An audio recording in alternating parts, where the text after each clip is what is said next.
This is Universal RWKV-7.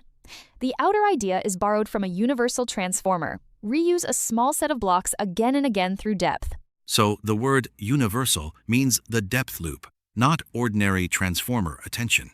Exactly. Look at the tokens entering one hidden state. Instead of stacking 12 separate layers, we keep 3 shared RWKV-7 blocks and run them through 4 passes. 3 times 4 gives 12 effective layers. And the repeated block is no longer attention plus MLP. It is RWKV time mix plus channel mix.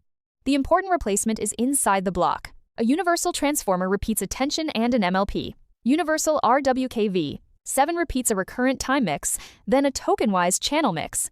No attention matrix has to be materialized. That makes it a real hybrid.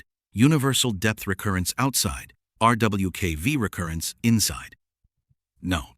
We also matched the full-size parameter count. The transformer run has 7,951,921 parameters. Universal RWKV-7 has 7,950,873. And in the local 5.12 million token run, RWKV gets the lower validation loss, 3.485 versus 3.548. But it is slower in this exact test.